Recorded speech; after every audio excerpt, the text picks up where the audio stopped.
Welcome to BJ's kitchen. இன்றைக்கி என்ன recipe செய்ய போகிறோன்னா கேரட் அல்வா. கேரட் அல்வா செய்கிறதுக்கு தேவையான இன்க்ரீடியன்ட்ஸ் என்னென்னு பார்த்தலாம்.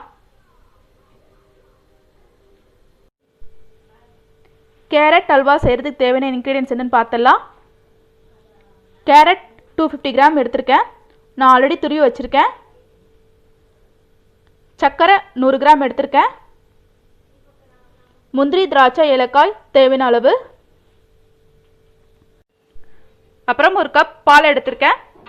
கேரட் அல்வா எப்படி செய்கிறதுன்னு பார்க்கலாம் வாங்க. ஸ்டவ் ஆன் பண்ணி கடாய் வச்சிட்டேன். கடாயில் 2 ஸ்பூன் நெய் சேர்த்துருக்கேன். ஃபஸ்ட்டு எடுத்து வச்சுருக்க முந்திரி, திராட்சை வறுத்து எடுத்துக்கலாம்.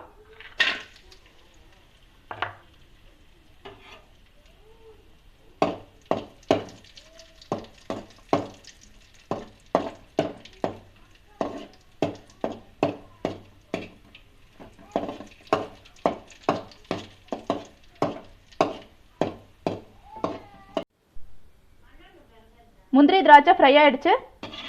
இது ஒரு பிளேட்டில் எடுத்து வச்சுக்கிறேன்.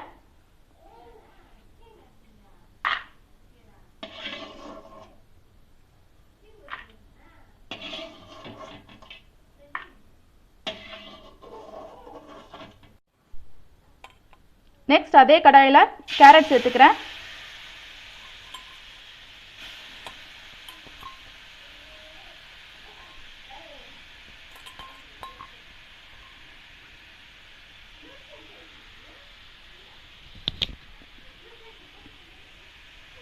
எடுத்து வச்சு இந்த கேரட் எல்லாம் சேர்த்துட்டேன். இது ஒரு 10 மினிட்ஸ் நல்லா வதக்கிக்கலாம். கேரட் நல்லா குக் ஆகணும்.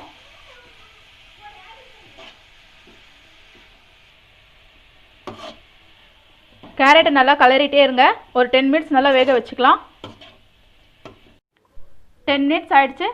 கேரட் வதங்கி கலர் சேஞ்ச் ஆகிடுச்சு. இந்த ஸ்டேஜில் எடுத்து வச்சுருக்க பால் சேர்த்துக்கலாம்.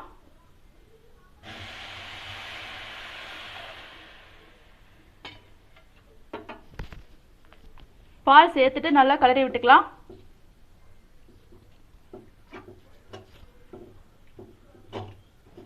பாலில் கேரட் நல்லா மிக்ஸ் பண்ணணும்.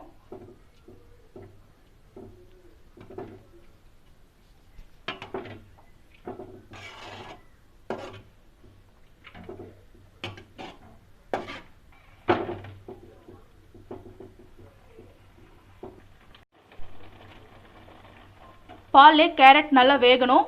பால் சுண்டுற வரைக்கும் ஒரு 10 மினிட்ஸ் மூடி போட்டு வச்சிடலாம்.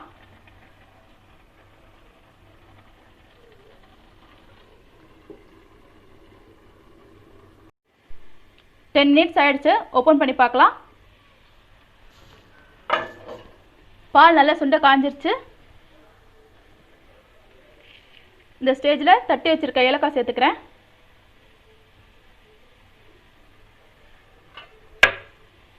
ஏலக்காய் சேர்த்துட்டு ஒரு மிக்ஸ் பண்ணி விட்டுக்கலாம். அப்போ தான் நல்லா மணமாக இருக்கும்.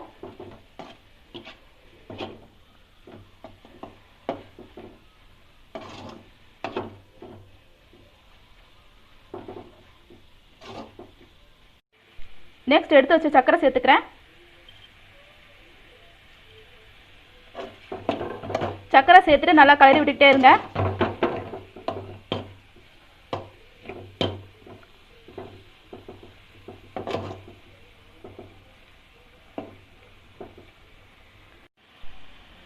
சர்க்கரை எல்லாம் சேர்த்துக்கிட்டேன்.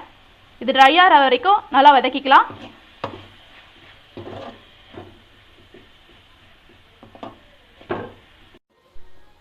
ட்ரை ஆகிடுச்சு. இப்போ வறுத்து வச்சுருக்க முந்திரி, திராட்சை சேர்த்துக்கிறேன்.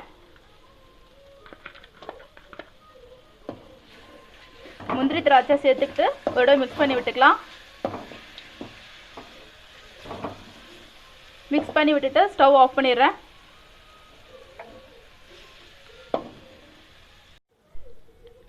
சுவையான கேரட் அல்வா ரெடி ஆகிடுச்சு. நீங்களும் என் ஸ்டைலில் அவரோட செஞ்சு ட்ரை பண்ணி பாருங்கள். இந்த வீடியோ பிடிச்சுன்னா என் சேனல் சப்ஸ்கிரைப் பண்ணுங்கள், லைக் பண்ணுங்கள், ஷேர் பண்ணுங்கள், கமெண்ட் பண்ணுங்கள். தேங்க்யூ.